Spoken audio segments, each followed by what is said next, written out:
गणनायकाय गणदैवताय गणाध्यक्षाय धीमहि गुणशरीराय गुणमण्डिताय गुणेशानाय धीमहि गुणातीताय गुणाधीशाय गुणप्रविष्टाय धीमहि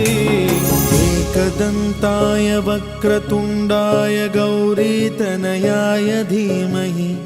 गजेशानाय भालचन्द्राय श्रीगणेशाय धीमहि